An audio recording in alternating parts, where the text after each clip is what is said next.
اے اللہ کے رسول، اگر حکم ہو تو ہم بھی اینٹ کا جواب پتھر سے دیں، ایک مخلص نے کہا۔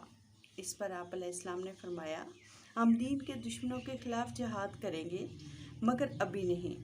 تم لوگ کسی بھی موقع پر صبر و استقامت کا دامن نہ چھوڑنا۔ یاد رکھو، اللہ صبر کرنے والوں کے ساتھ ہے۔ آپ علیہ السلام کے دن رات اللہ کی عبادت اور دین کی تبلیغ میں گزرتے تھے۔ جب سے رب کریم نے آپ علیہ السلام کو طریقہ تعلیم عطا فرمایا تھا، اس دن سے دیگر ارکان نماز، روزہ وغیرہ کی ادائیگی کے علاوہ 12,000 مرتبہ روزانہ اللہ تعالیٰ کی تسبیح کرتے تھے۔ وحی کے ذریعے جب آپ علیہ السلام کو بتایا گیا کہ شام کو جب آپ علیہ السلام کے نیک اعمال آسمان پر چڑھتے ہیں تو ان سے زیادہ کسی اور کے اتنے نیک اعمال نہیں ہوتے، تو اس دن سے آپ علیہ السلام نے ذکر و عبادت میں مزید اضافہ فرما دیا۔ رب العالمین آپ علیہ السلام سے راضی اور خوش ہو۔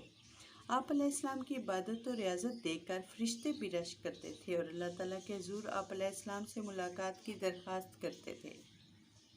خداوند تعالیٰ کے حکم کے مطابق آپ تبلیغ فرمانے کے لیے مختلف جگہوں اور قبائل میں تشریف لے جاتے تھے۔ ایک دن ایک قبیلے کے لوگوں سے مخاطب ہو کر انہیں بتوں کو پوجنے سے باز رہنے اور خدا کی عبادت کرنے کی ہدایت فرما رہے تھے کہ درمیان میں سے ایک بے ادب اٹھ کر بولا، تم اپنی تقریر بند کرو، ہم کچھ سننا نہیں چاہتے۔ آپ علیہ السلام نے ایک نظر اس کی طرف دیکھا اور پھر لوگوں کو خطاب کرنے لگے۔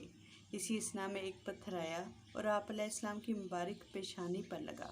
پتھر کے لگنے سے مقدس خون کے قطرے بہنے لگے۔ آپ علیہ السلام کے صاحب سامنے آ گئے۔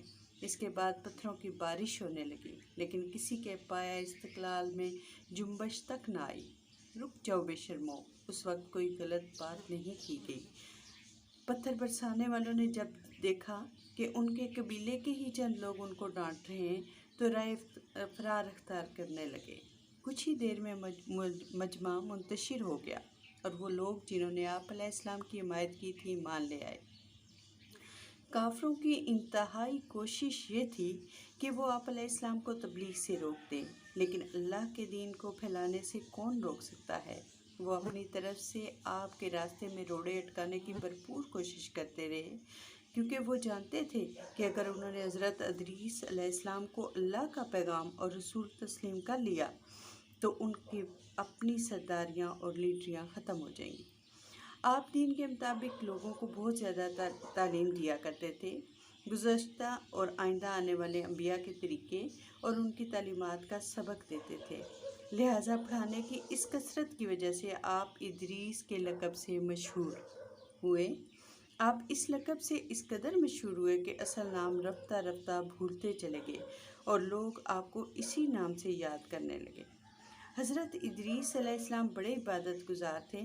افطاری کے وقت آپ علیہ السلام کا کھانا بہشت سے آتا تھا اور جو بچ جاتا وہ واپس چلا جاتا تھا۔ ایک دن ملک الموت اللہ کے حکم سے انسانی شکل میں مہمان بن کر آپ کے پاس آئے۔ جب شام ہوئی تو افطاری کے لیے کھانا آیا تو آپ نے مہمان کو پیش کر دیا۔ اس نے کھانے کی طرف ہاتھ تک نہ بڑھایا۔ حضرت ادریس علیہ السلام اس کا حال دیکھ کر متعجب ہوئے اور سوچنے لگے یہ کون شخص ہے۔ دوسرے دن آپ نے مہمان سے کہا، صحرا میں چل کر تم میرے ساتھ اللہ کی قدرت دیکھو۔ وہ ساتھ ہو لیا۔ ایک گندم کے کھیت کے قریب پہنچے تو مسافر نے کہا، چلو اس کھیت سے چند خوشے کھائیں۔ وہ ساتھ ہو لیا۔ رات حلال کھانا تو کھایا نہیں اور اب آرام کھانا چاہتے ہو؟ چلتے چلتے وہ ایک باغ میں گئے، وہاں انگور لگے ہوئے تھے۔ اجنبی مسافر نے انگور کھانے کا ارادہ کیا اور ادھر بڑھا۔ حضرت ادریس علیہ السلام نے دیکھا تو فرمایا، اجازت کے بغیر کھانا حرام ہے۔ وہ رک گیا۔ دونوں آگے بڑھے۔ سامنے ایک بکری نظر آئی۔ مسافر نے اسے کھانے کا ارادہ کیا تو آپ نے کہا، بیگانی بکری کو ذبح کر کے کھانا ممنوع ہے۔ اسی طرح 3 دن گزر گئے۔ باہم گفتگو ہوتی رہی۔ اس کے حرکات سے اندازہ ہو رہا تھا کہ وہ بنی آدم سے نہیں ہے، اور کہا کہ اے شخص بتاؤ تو صحیح تم کون ہو؟ اس نے بتایا تو آپ نے کہا، شاید تم میری جان قبض کرنے کے لیے آئے ہو۔ نہیں، میں تو صرف ملاقات اور خوش طبعی کے لیے آیا تھا، حضرت اسرائیل علیہ السلام نے کہا اور آسمانوں پر تشریف لے گئے۔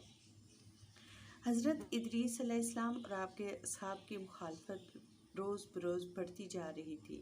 ایک روز شدید اظہار ثانی کا سامنا کرنا پڑا، جس کے آثار آپ کے چہرہ انور سے علیحدہ تھے۔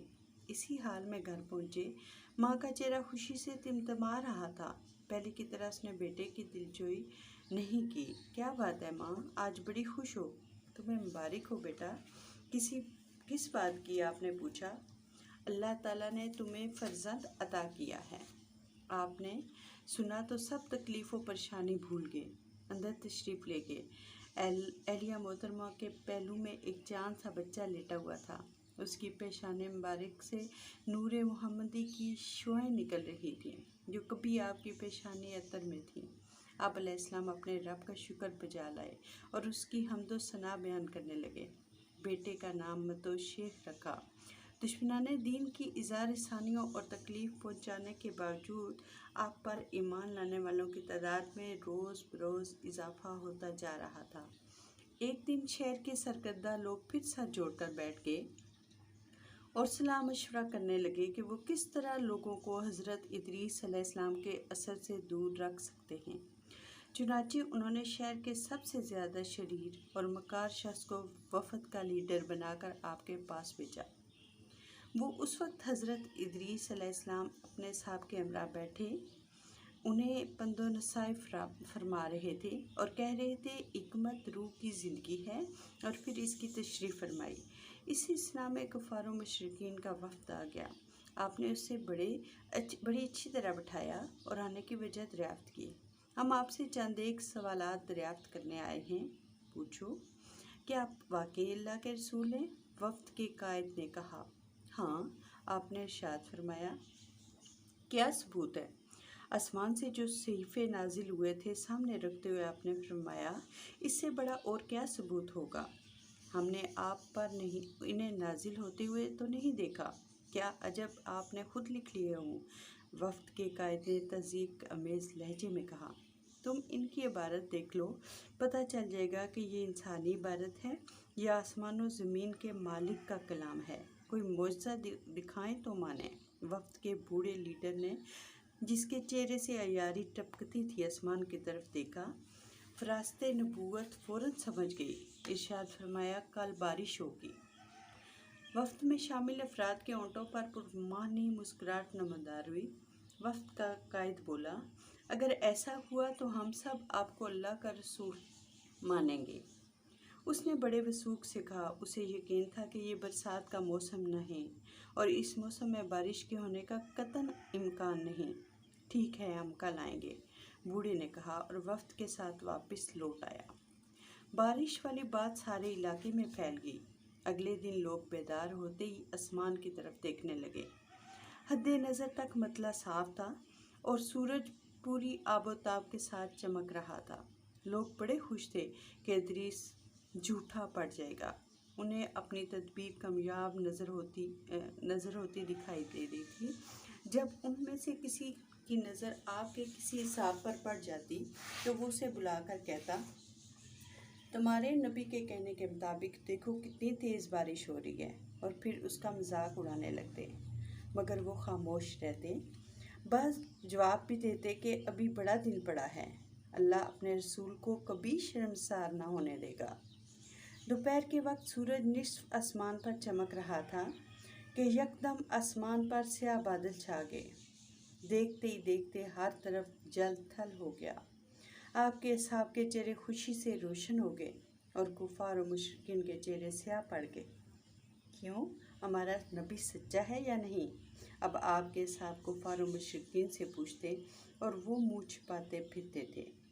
وفد کے چند ایک ارکان کے علاوہ اور بہت سے لوگ کھلا معجزہ دیکھ کر مشرف اسلام ہو گئے، اور وفد کے لیڈر، جس نے بڑے یقین سے کہا تھا ہم سب ایمان لے آئیں گے، کئی دن تک گھر سے باہر نہ نکلا۔ آپ کے عہد مبارک میں لوگ جب آپس میں تجارت کرتے تھے تو ناپ تول کے اوزان نہ تھے۔ اس سے دھوکے باز اور بے ایمان لوگوں کو سادہ لو افراد کو لوٹنے کا اچھا خاصا موقع مل جاتا تھا۔ آپ نے ایسے باٹ اور اوزان کے پیمانے ایجاد کیے جس سے خرید و فروخت میں نہ صرف آسانی پیدا ہوگی بلکہ لوگ دھوکہ بازوں کے ہاتھوں لوٹنے سے بھی بچ گئے۔ آپ کی دنیا میں جس قسم کے اوزان اور پیمانے مشتمل ہیں، ان کا سہرا حضرت ادریس علیہ السلام کے سر ہے۔ جب تول کر کوئی چیز دی جا رہی ہوتی ہے تو اس وقت اللہ کے ایک مرسل پیغمبر کی سنت ادا ہو رہی ہوتی ہے، اور کم تولنے میں اس رسول محترم کی سنت کی مخالفت کی جا رہی ہوتی ہے۔ قوم مدین پر عذاب الہی محض اس وجہ سے آیا تھا کہ وہ ناپ تول میں کمی کرتی تھی۔ علم نجوم معجزہ کے طور پر عطا ہوا تھا، جس کا آپ نے اظہار فرمایا۔ علاوہ علم منطق کے آپ موجود تھے، ستاروں اور سیاروں کو پہچانتے اور ان کی رفتار کی معرفت سے بخوبی آگاہ تھے۔ علم نجوم کے خواص اور اصطلاحیں آپ نے بتائیں اور عالم بالا اور دنیا کے تمام حقائق و حقائق اور اسرار و رموز کی واقفیت حاصل کی۔ جب آفتاب کے ایک برج سے دوسرے برج میں منتقلی اور رؤیت ہلال کو اور کواکب کا اپنے مرکز کی طرف رجوع کا وقت ہوتا تو آپ قربانی کرنے کا حکم دیا کرتے تھے۔ رمل کے علم سے بھی آپ واقف تھے۔ حضرت ادریس علیہ السلام کے پیروکاروں کے چہروں سے ان اذیتوں اور تکلیفوں کے آثار نمایاں تھے جو منکرین حق کے ہاتھوں انہیں مسلسل پہنچ رہی تھیں۔ آپ ایک بلند مقام پر کھڑے تھے اور اہل ایمان سامنے بیٹھے تھے۔ آپ نے اپنی زبان مبارک کو جنبش دی اور فرمایا، اب وقت آ گیا ہے کہ راہ حق میں ہجرت کی جائے۔ وطن عزیز و اقارب اور گھر پر چھوڑنا بہت بڑی آزمائش تھا اور بڑا کٹھن تھا۔ جو مرحلہ طے کرنے کے لیے فرمایا گیا تھا، آپ نے انہیں ہجرت کی تلقین فرمائی۔ اے اللہ کے رسول، ہم کہاں جائیں گے؟ بابل جیسا سرسبز و شاداب اور حسین علاقہ ہمیں کہاں ملے گا؟ ایک اہل ایمان نے کہا، اللہ کی سرزمین بڑی وسیع و عریض ہے، ایک سے بڑھ کر ایک خوبصورت علاقہ پڑا ہے، ہمیں اس پر بھروسہ کرنا چاہیے جو کارساز مطلق ہے۔ آپ نے ارشاد فرمایا، اللہ اور اس کا رسول بہتر جانتا ہے، ہم اطاعت گزار ہیں، جیسا حکم دیں گے ویسا ہی کریں گے۔ سب نے یک زبان ہو کر کہا، ہمیں ہجرت کر کے کہاں جانا ہوگا؟ ایک پیروکار نے دریافت کیا، مصر۔ آپ کے ارشاد فرمانے کے ساتھ ہی محفل برخاست ہو گئی اور سب لوگ ہجرت کی تیاریاں کرنے لگے۔ کفار و مشرکین کو جب پتہ چلا کہ مسلمان ہجرت کرنے والے ہیں تو ان کی دلی مراد بھر آئی، ان کے دلوں سے بہت بڑا بوجھ اتر گیا تھا۔ خوشیاں منا رہے تھے کہ ان کی ترکیب کامیاب رہی، وہ ملک چھوڑ کر جانے والوں کی راہ میں رکاوٹ نہیں بنے، اور اس گھڑی کا انتظار کرنے لگے کہ وہ کب جاتے ہیں۔ چند دنوں کے بعد حضرت ادریس علیہ السلام ماہ اہل و عیال شہر کے باہر متعینہ جگہ پر پہنچے، جہاں پہلے سے آپ کے بہت سے پیروکار موجود تھے اور بہت سے چلے آ رہے تھے۔ جب سب جمع ہو گئے تو آپ نے مصر کی جانب کوچ کا حکم دیا۔ مہاجرین کا قافلہ سوئے مصر روانہ ہوا تو عجب روح پرور سما تھا، اس میں بوڑھے جوان مرد عورتیں اور بچے سب شامل تھے۔ ان کے ہونٹوں پر تسبیح و تہلیل کے نغمات تھے۔ کتب میں کہیں مذکور نہیں کہ ان مہاجرین کی کتنی تعداد تھی، لیکن ایک یقین ہے کہ وہ 2-3 ہزار سے کم نہ تھے، اور ہر اٹھنے والا قدم انہیں بابل سے بہت دور لے جا رہا تھا اور وہ چلے جا رہے تھے۔ ان دنوں مصر میں ستارہ پرستی جاری تھی۔ سب سے بڑا دیوتا آفتاب تھا، جس کو وہ اپنی زبان میں رہ کہتے تھے۔ ان کے دارالحکومت کا نام مدینہ الشمس تھا، جس کو مصری ان کہتے تھے۔ یہی آفتاب دیوتا کا مندر تھا۔ بادشاہ آفتاب دیوتا کا بیٹا سمجھا جاتا تھا، اس لیے اس کا لقب رحسیس ہوتا تھا، یعنی ابن شمس۔ یہی سبب ہے کہ سلاطین مصر کو دعویٰ خدائی تھا۔ آفتاب کے دیوتا کے علاوہ مصر میں اور بہت سے دیوتا اور دیویاں تھیں۔ ہر شہر کا ایک خاص الگ دیوتا تھا، پھر شہر کے ہر گھر کے اور گھر کے ہر فرد کا الگ الگ دیوتا تھا۔ سارے ملک میں 19 دیوتا اور 11 دیویاں بڑی تھیں۔ آپ نے یہاں بھی پیغام لائی اور امر بالمعروف اور نہی عن المنکر کا فرض انجام دینا شروع کر دیا۔ کہتے ہیں کہ آپ کے زمانے میں دنیا کے مختلف خطوں میں کل 72 زبانیں بولی جاتی تھیں، جن پر آپ کو کلی عبور حاصل تھا۔ یہ رب کریم کی عطا و بخشش تھی اور حقیقتاً معجزہ تھا۔ جس قصبے، شہر یا قبیلے میں تشریف لے جاتے تھے، وہاں ان کی زبان میں تبلیغ کا فریضہ ادا فرماتے تھے۔ آپ کو پیغمبر سریانی بھی کہا جاتا تھا۔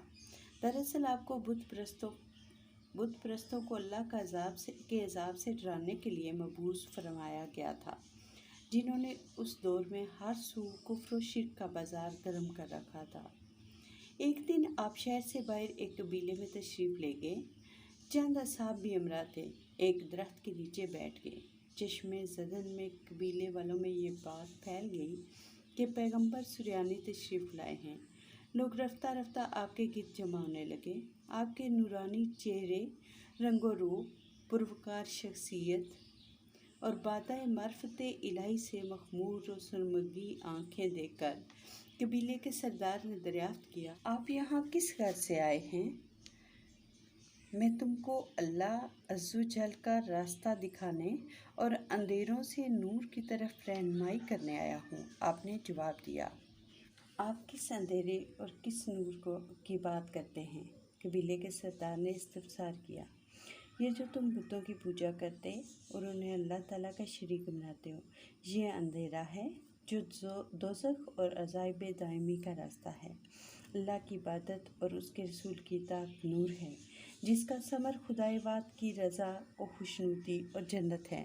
آپ نے ارشاد فرمایا، ہمارے تو 20 خدا ہیں، آپ ان میں سے کس کی بات کرتے ہیں؟ قبیلے کے سردار نے اپنی آنکھیں جھپکتے ہوئے پوچھا، اللہ واحد وہ ہے جس نے زمین و آسمان بنائے ہیں، وہ بے مثل ہے جو دن اور رات کا خالق ہے۔ ہمارے سر بھی اسی کے آگے جھکنے چاہیے، نہ کہ اپنے ہاتھوں سے بنائی ہوئی بے جان مورتیوں کے سامنے، جو اپنے اوپر سے ایک مکھی تک نہیں اڑا سکتے۔ آپ کی یہ باتیں سن کر قبیلے کا سردار اپنے لوگوں سے مخاطب ہو کر بآواز کہنے لگا، میں نے آدم و شیش کے صحیفوں کو دیکھا ہے، ان میں بھی توحید اور اللہ کی عبادت کی باتیں ہیں، اور ادریس علیہ السلام بھی یہی کہتے ہیں۔ اگر ان کے اور ان کے اللہ میں فرق ہوتا تو ان کی باتوں میں اختلاف ہوتا۔ میرا مشورہ ہے کہ ہمیں حضرت ادریس علیہ السلام کے اللہ پر ایمان لینے میں سبقت کرنی چاہیے۔ ہم پہلے بھی تمہارے ساتھ تھے اور اب بھی تمہارے ساتھ ہیں، قبیلے کے لوگوں نے کہا، اور پھر توحید و رسالت پر ایمان لے آئے۔ آپ قریہ قریہ، گاؤں گاؤں، بستی بستی اور شہر شہر جا کر لوگوں کو احکام الہی کے متعلق بتاتے تھے۔ بعض آپ کی بات مان لیتے تھے، اکثر نہیں بھی مانتے تھے، لیکن آپ فرائض کی ادائیگی میں دن رات کوشاں رہے۔ حضرت ادریس علیہ السلام خاموش پسند، سنجیدہ، متین اور انتہائی فکر و غور کرنے کے عادی تھے۔ آپ کے لیے یہ ممکن نہ تھا کہ ہر جگہ خود تشریف لے جاتے، کیونکہ بعض قصبے اور شہر بہت دور تھے۔ لہٰذا آپ غور فرمانے لگے کہ کس طرح جامعیت اور مختصر عرصے میں اللہ کا پیغام دور و نزدیک پہنچایا جا سکتا ہے۔ بالآخر آپ نے فیصلہ فرمایا کہ ہر علاقے سے ان نوجوانوں کو اکٹھا کیا جائے جو مسلمان ہو چکے ہیں، اور ان کو تعلیم دی جائے۔ چنانچہ اپنے پیروکاروں کے ذریعے ان کو اکٹھا کیا گیا اور ان کی باقاعدہ تعلیم و تربیت شروع کر دی۔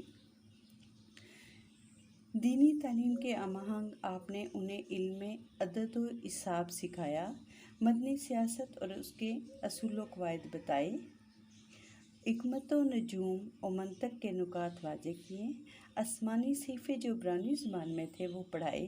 آپ جانتے تھے کہ ایک نہ ایک دن کفر سے ضرور ٹکر ہوگی، لہٰذا آپ نے اپنے اصحاب کے ساتھ مل کر اسلحہ سازی شروع کر دی اور انہیں عسکری تربیت بھی دی۔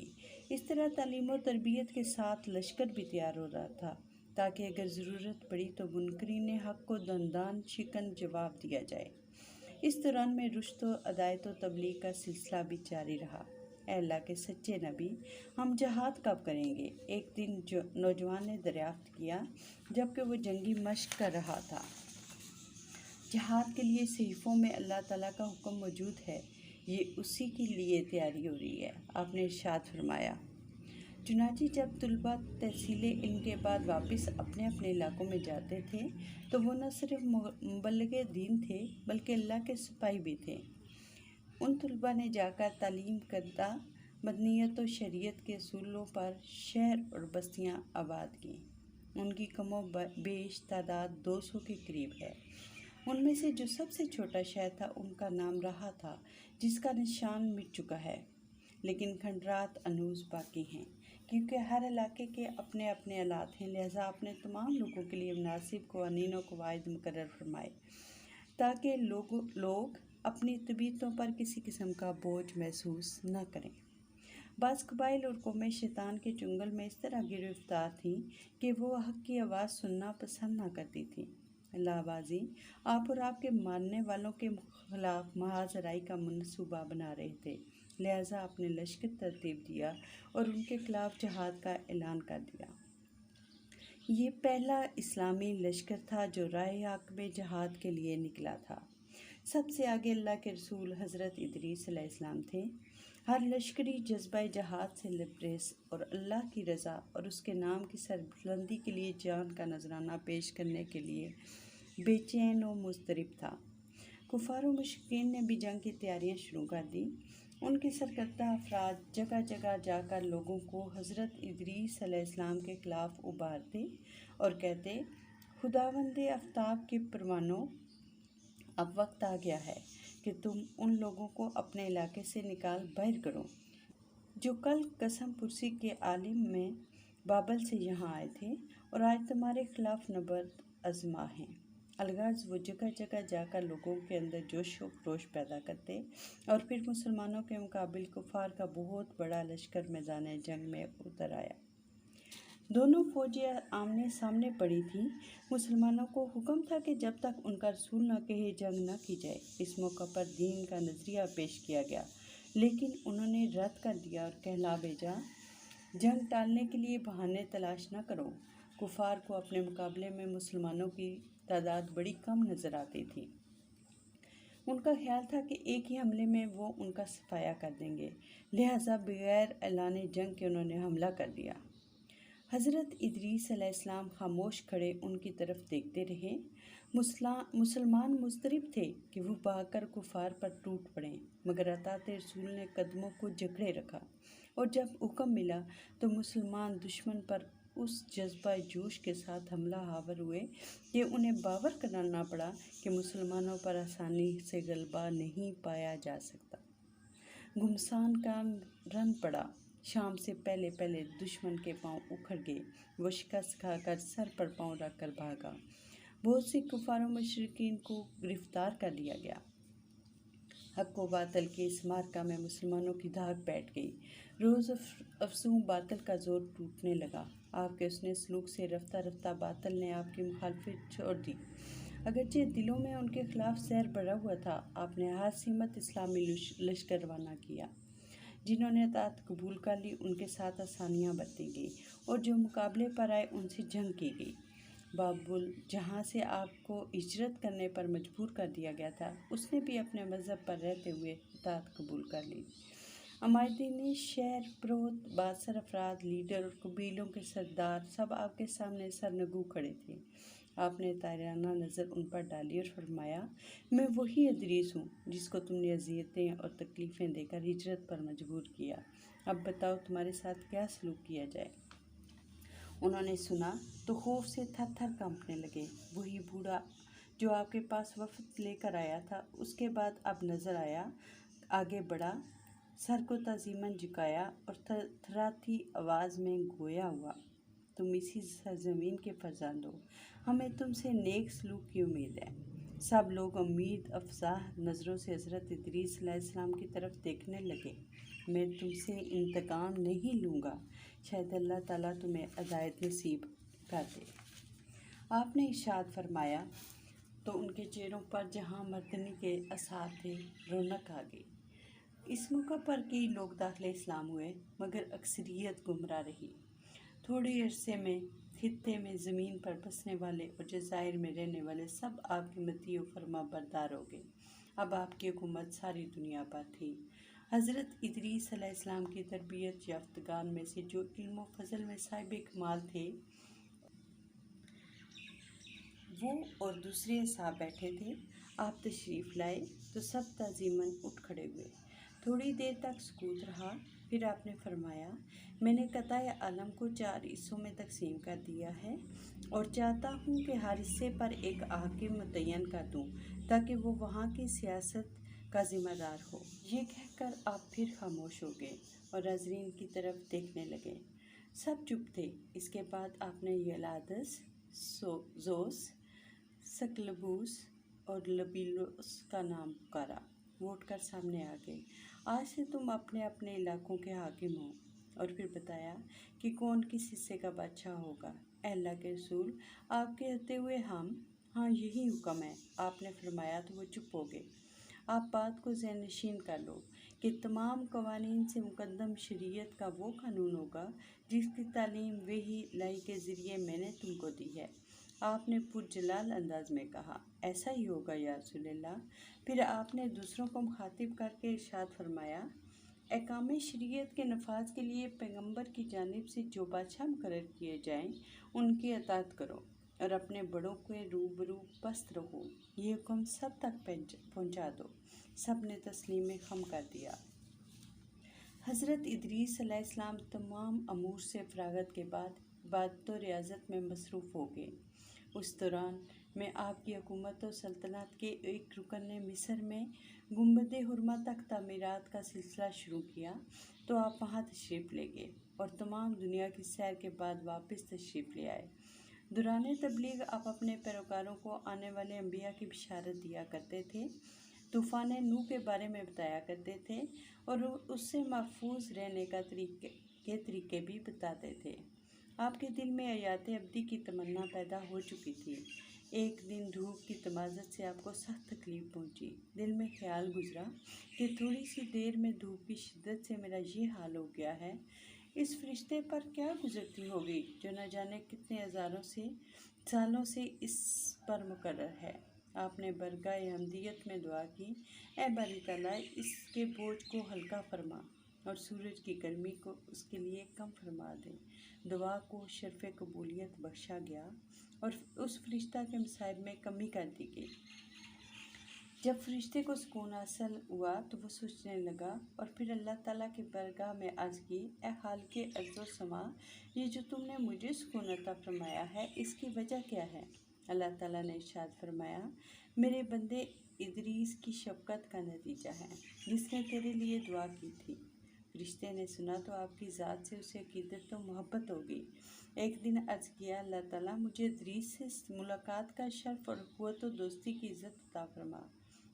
دعا قبول ہوئی اور وہ فرشتہ ملاقات کے لیے آیا اور پھر وہ کبھی کبھی ملنے کے لیے آ جاتا تھا۔ ایک دن آپ تشریف فرما تھے کہ وہ فرشتہ آ گیا۔ آپ نے اس سے پوچھا، تمہاری جبرائیل علیہ السلام سے بڑی دوستی ہے؟ ہاں۔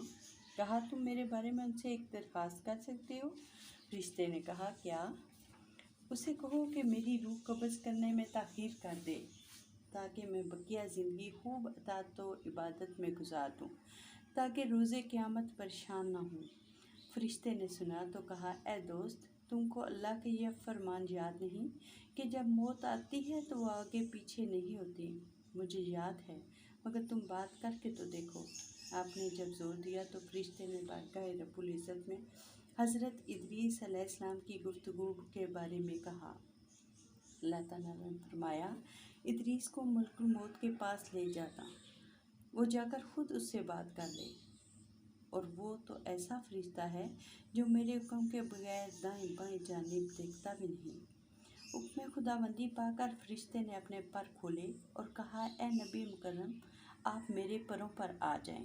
آپ بیٹھ گئے تو فرشتہ پرواز کر کے اپنی منزل آفتاب پر پہنچا، وہاں انہیں چھوڑا اور خود حضرت اسرائیل علیہ السلام کے پاس گیا اور کہا، میرے دوست ادریس کی خواہش ہے کہ اس کی روح تاخیر سے قبض کی جائے۔